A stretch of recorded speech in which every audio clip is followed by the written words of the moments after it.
오늘 우리 함께 보실 말씀은 시편 5편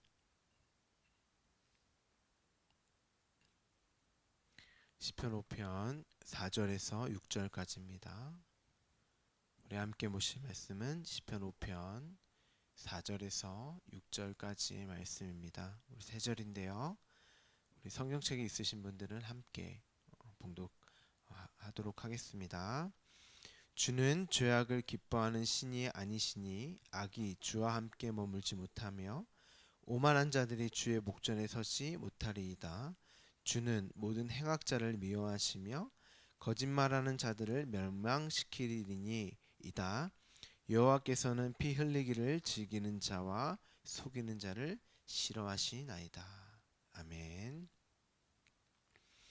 우리는 지난 시간 아침과 저녁, 빛과 어둠, 날과 낮에 대해서 대한 부분을 함께 상세하게 보았습니다. 창세기와 요한복음에서 기록된 내용으로 이 단어들이 가지고 있는 내용, 의미, 뜻을 정의를 함께 살펴보았죠. 성경은 성경으로 이해를 하셔야지 절대 국어사전의 의미와 어떤 개념으로 성경을 이해하고 또 여러분이 추측하고 상상하시는 그런 개념으로 성경을 읽으시면 안 됩니다. 그리고 그로 여러분의 삶에 그로 해석된 잘못된 개념을 가지고 여러분의 삶에 적용을 하시면 또한 안 되는 것입니다. 말씀은 내가 빛이 되어야지, 내가 소금이 되어야지 라는 식으로 여러분의 의지와 결단을 촉구하고 다짐시키는 것이 목적으로 기록된 책이 아닙니다. 여러분이 그 순간은 그렇게 다짐하고 그렇게 결단하는 그 순간은 오해된 말씀으로 에너지를 삼아 지키는 자로 서게 되고 마치 살아있는 듯한 느낌이 들 수도 있지만 그게 얼마 안 가시잖아요. 그렇죠? 그게 바로 광야에서 하나님이 이스라엘을 시험했던 것이고 마귀가 예수님을 시험했던 거예요. 그렇게 의지와 결단, 내 에너지 삼아 그렇게 살아가게 하는 것을 시험이라고 하는 것입니다. 말씀은 절대 여러분에게 그렇게 결단하고 촉구하라고 말하지 않아요. 말씀은 먼저 여러분을 어두움으로 저녁으로 사는 자들로 들추어내는 것을 시작으로 하여서 왜 나는 하나님이 예수 그리스도로 자신의 아들로만 십자가의 죽음으로만 말미암아 구원받을 수 없는 존재인가를 역사와 우리의 삶 동안 지속적으로 들추어내는 역할을 하는 것입니다. 의지와 결단으로 가는 게 아니라 우리가 어떠한 자인지를 먼저 들추어내는 게 말씀의 역할이에요. 너희는 의지와 결단을 할 수 있는 존재가 아니야. 너희는 살아있는 존재가 아니야. 너희는 죽어있는 자야. 어둠이야. 저녁을 사는 자들이야.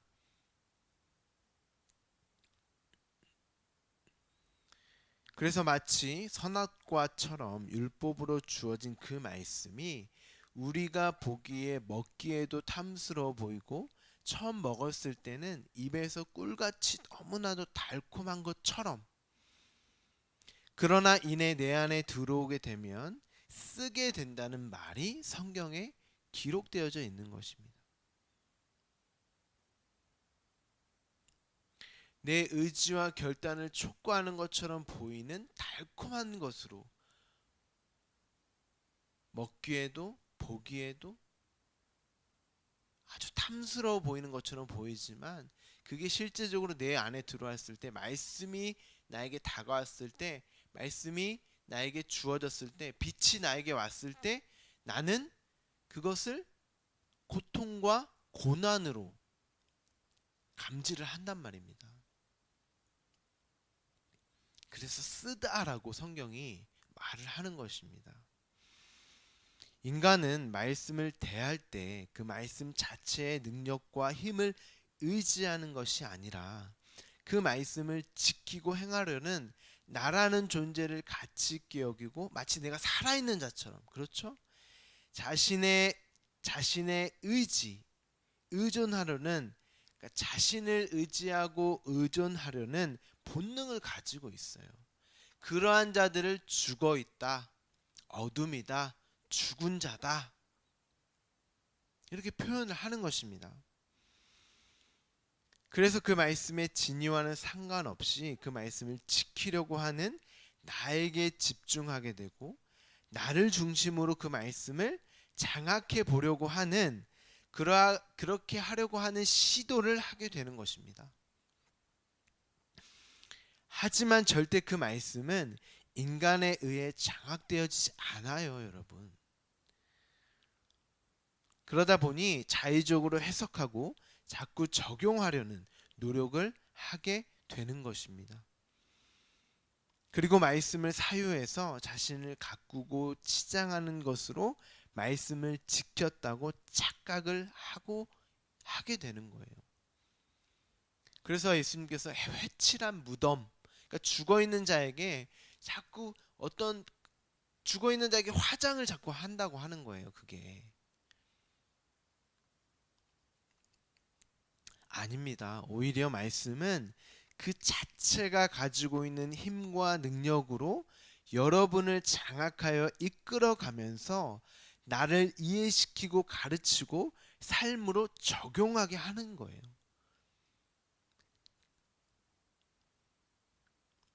이 삶이 얼마나 힘들겠습니까? 나는 나로 살아야 되는데 말씀으로 사는 게 얼마나 힘들겠어요.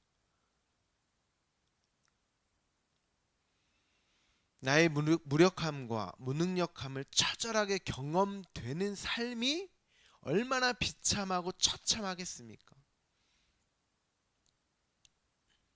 많은 교회에서 말씀으로 살아야지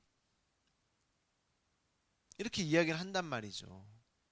그래서 그렇게 안 돼요, 절대.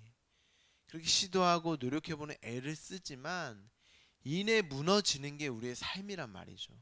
근데 그런 것들을 계속 반복시켜요, 교회에서는.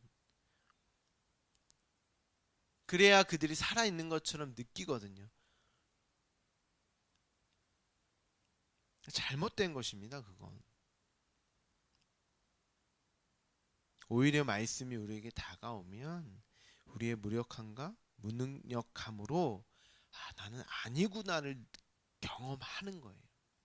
나는 절대 아니구나. 나로 살 수 없는 자구나.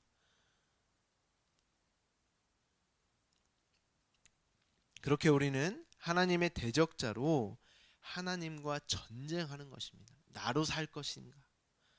하나님의 말씀에 붙들려 살 것인가? 그게 전쟁이에요. 나와 하나님의 전쟁. 우리의 삶은 끝없는 나와 하나님의 전쟁입니다. 우리의 인생의 전반이 그렇습니다. 그래서 야곱도 자신의 인생을 험악한 나그네 인생길이라고 표현을 했던 것이고, 바울도 말년까지 내가 죄인 중에 괴수입니다라는 고백을 했던 것입니다. 내가 성숙되고 더 자라났다고 얘기하지 않아요. 어느 누구도. 성경 인물 어느 누가 오늘 내가 한 발자국 성장했습니다, 성숙했습니다, 내가 오늘 하나님을 더 사랑했습니다, 예수 그리스도의 십자가로 내가 더 변화됐습니다, 어느 인물이 그렇게 기록되어져 있는 인물이 어디 있습니까? 하나님의 백성들만, 하나님의 자녀만 그 자리에서 하나님이 자신을 이긴 그 승리를 찬송하는 것. 나는 패배자로 하나님의 승리를 찬송함. 근데 그 찬송하는 자가 하나님이 그래 너가 승리자가 된 거야. 그게 하나님의 승리가 나에게 주어짐으로 말미암아 내가 승리자가 되는 거예요. 다윗도 시편의 기도를 통해서 밤으로 사는 내가, 어둠인 내가 얼마나 비참하고 통탄할 만한 삶을 살았는지를 고백하고 자신이 어떠한 자인지, 왜 하나님이 그 어린 아이 예수 그리스도를 통해서 자신을 살려내실 수밖에 없었는지, 그렇게 하나님의 사랑받는 자신이 어떠한 존재인지를, 하나님과 함께하는 성전으로 사는 것이 어떠한 삶인지를 처절하게 토로하는 것입니다. 하나님의 뜻과 계획과 그 능력에 벗어날 수 없는 자신의 처지를 보며 아침을 맞이하게 된 것입니다. 오늘 본문을 보시면 주는 죄악을 기뻐하는 하나님이 아니십니다 라고 고백을 합니다. 그러면 그 죄악을 어떻게 해야 될까요, 여러분? 그 죄악이 하나님과 함께 머물지 못한다고 고백을 하고 있는데, 그러면 그 죄악은 누구겠습니까, 여러분? 당연히 다윗 자신이겠죠. 자신을 죄의 덩어리, 죄의 악으로 표현을 하면서, 맞습니다, 하나님. 나로 절대, 이 죄 덩어리인 나는 절대 하나님이 기뻐하실 수 없고 결코 하나님과 머물지 못하는, 함께할 수 없는 죄인이 맞습니다 하고 자신의 심정을 토로하는 것입니다. 오만한 자들이 주의 목전에 서지 못합니다, 이렇게 다윗이 말을 하죠. 하나님을 하나님으로 여기지 않고 그의 생명이 부어지는 그 피조물의 자리를 떠나 자기 스스로 살아보겠다고 하는 그 오만한 자들은 당연히 주의 목전에 서지 못하는 것입니다.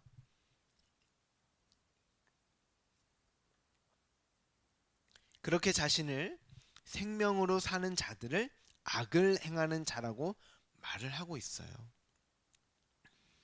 악을 어떻게 행합니까? 악을 행한다는 게 뭔가요, 여러분? 거짓말하고 살인을 하고 도둑질하는 것이 악을 행하는 건가요?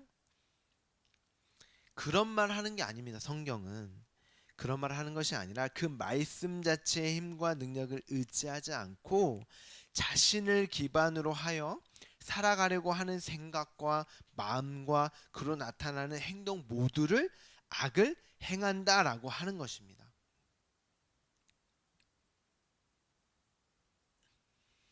그럼 6절에 거짓말하는 자들이 어떤 자들일까요? 거짓말하는 자들. 하나님의 말씀, 그 진리의 말씀을 모르고 그 말과 전혀 상관없는 엉뚱한 말을 가지고 있고 그 말을 하는 자들이 거짓말하는 자들이에요. 그리고 그 거짓말을 하는 자들을 도둑질했다라고 성경이 이야기를 합니다. 그래서 10계명에, 구약의 10계명에 도둑질하지 마, 거짓말하지 마라고 기록되어져 있는 거예요. 우리가 세상 속에 살아가면서 하는 그 거짓말, 도둑질이 아니에요. 살인도 마찬가지예요. 그런 살인을 말하는 게 아닙니다. 성경은 다 모두 말씀에 관한 거예요. 말씀에 관한 거. 하나님의 말씀을 훔쳐서 엉뚱하게 자신을 위해 사용해 버리면 그가 도둑질하는 것이고 거짓말을 하는 자이기 때문이에요. 그들은 반드시 멸망시킨다는 것입니다. 아니, 그 자체가 멸망이에요. 그렇다면 그들이 생명의 말씀을 가지고 있지 못한 상태이잖아요. 그 생명이 없는 자잖아요. 그렇죠? 그 말씀이 없는 자니까.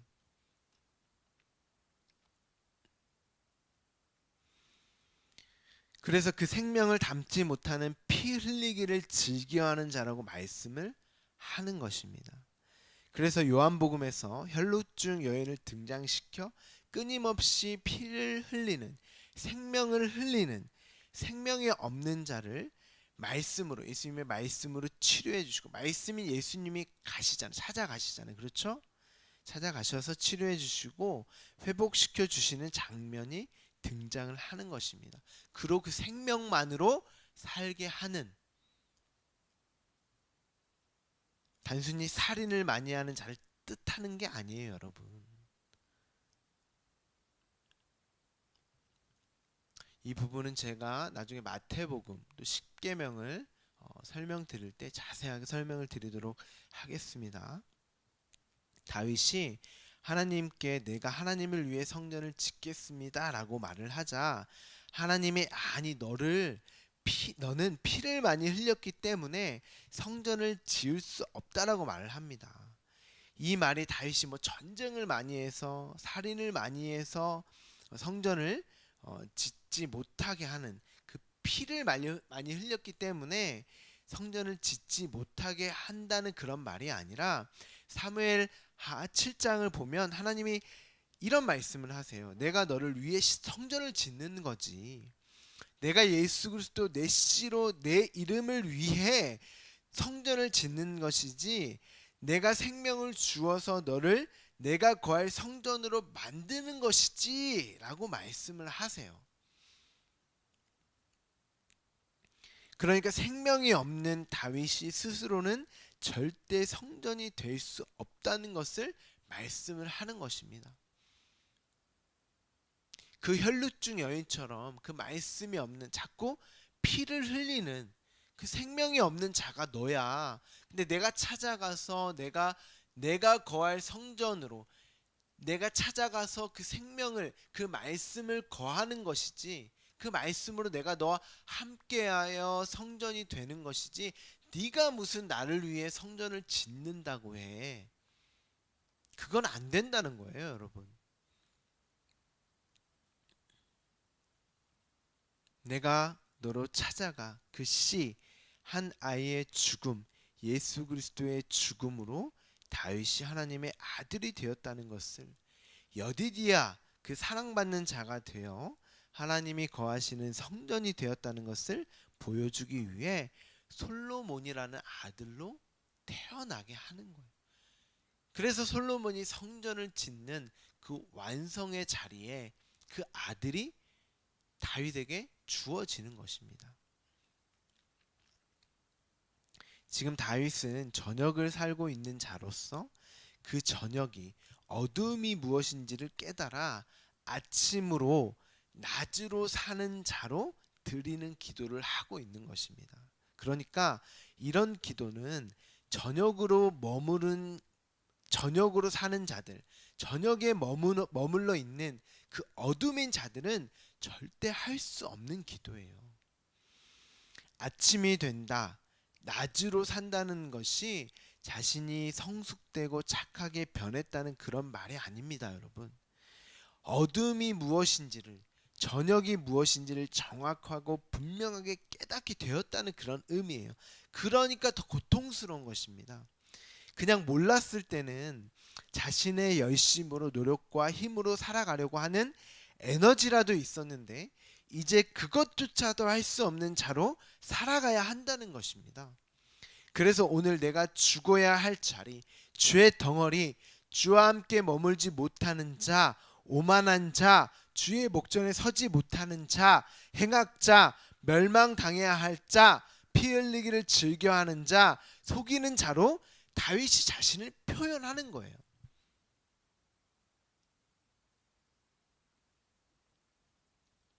하나님이 자신을 찾아오셔서 자신이 어떠한 자리에서 구원받았는지 어떠한 자인지를 이제 내가 어둠으로 내가 어둠으로 살았던 그 자신을 보게 된 거예요. 그런 고백으로 지금 다윗이 시편을 기록한 것입니다. 그게 아침을 사는 자, 낮으로 사는 자들이에요. 나를 알면 알수록 하나님이 나를 구원하지 않는 것이 맞는 거구나. 나는 지옥에 떨어져도 아무 할 말도 할 수 없는 죄인이 맞구나. 아무리 생각해봐도 이해가 안 된다는 거예요. 저와 여러분도 여기까지 내려가셔야 하는 것입니다. 이런 기도를 해야 하는 거예요. 그런데 온통 기도를 하면서 하나님이 나를 위해 무엇인가를 해달라는 기도만 하고 있지 않습니까? 그건 여전히 나를 중심으로 하나님을 보고 있고 말씀을 그렇게 이해하고 있다는 것 아니겠습니까, 여러분? 아닙니다. 먼저 진짜 내가 어떠한 자이구나, 그렇게 하나님이 나를 위해 오히려 무엇인가를 해주면 안 되는 자이구나까지 내려가셔야 합니다. 이것이 아침이 된 자들, 낮을 사는 자들, 이 역사의 실체, 나라는 존재의 실체를 올바르게 이해하고 살아가는 자들에게서 나타나야 할 기도이며 고백인 것입니다. 여러분은 진짜 자신을 올바로 보고 계신 분들이 맞습니까? 내게 주어진 구원의 은혜가, 그 사랑이 무엇인지, 어떤 사랑인지 아는 자들이 맞습니까?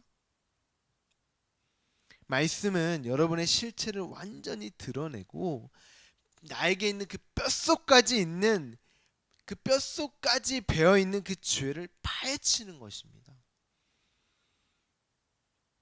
그로 우리가 이제 내일 보겠지만 다윗이 뭐라고 고백해요? 오직 나는 주님의 크신 인애로 말미암아 주님의 집에 들어가며 내가 오직 당신의 은혜로만, 사랑으로만 함께할 수 있는 자가 되었습니다 라고 고백을 합니다. 그때야 비록 그런 고백이 나에게 나올 수가 있는 거예요, 여러분.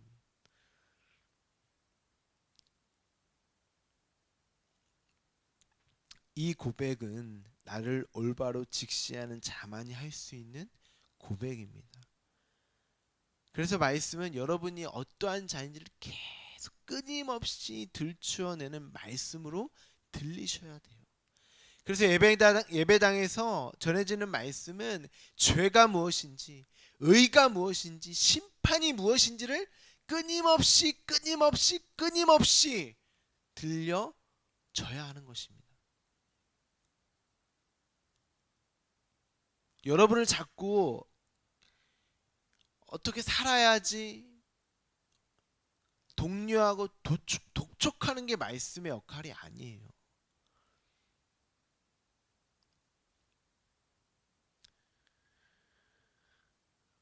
말씀이 여러분의 성숙과 변화를 조장해서 세상에 자랑하기 위해서 주어진 그런 게 아니에요. 여러분이 누구인지를 확실히 하기 위해서 주어진 것이 말씀입니다. 그러면 진짜 말씀이 이끄는 삶으로 내가 살아가게 되고 말씀에 이끌려져 가는 삶이 시작되고 그때 하나님이 원하시는 성숙과 변화의 모습이 주어지게 되는 거예요. 그런데 이런 성숙과 변화가 뭐겠어요, 여러분? 오늘 다윗이 이 성숙과 변화된 모습으로 보여지는 기도를 하나님께 하는데 어떤 모습이에요? 내가 죄인 맞습니다. 죄인 중에 괴수가 맞습니다. 내가 멸망당해야 할 자가 맞습니다 하고 진짜 자신의 모습을 고백하는 것이 변화와 성숙인 것입니다. 그때 하나님의 필요에 의해서 여러분의 삶을 사용하시고 전도든 선교든 하나님의 일을 하시는 것이지 또한 사용되는 것이지 아무리 여러분의 열심으로 그러한 것들을 계획하고 행한다 할지라도 하나님이 원하시는 그 전도, 선교는 아닌 것입니다. 이러한 고백의 기도를 할 때 그때 비로소 말로 표현할 수 없는 하나님의 은혜와 감동, 그 은혜로부터 주어지는 감동과 찬송이 여러분의 삶 속에서 터져 나오게 되는 것입니다. 그때 진정한 평강을 누릴 수 있는 거예요, 여러분. 그리고 진짜 기도를 할 수 있는 거예요. 진짜 내 아버지 하나님께 구할 수 있는 거예요. 진짜. 그 생명을 구할 수 있게 되는 것입니다. 그렇게 오늘도 말씀에 더욱 집중하시고 말씀으로 살아가시는 오늘의 다윗의 고백처럼 이러한 기도를 탄성으로 내뱉을 수 있는 저와 여러분 되기를 기도합니다. 기도하겠습니다.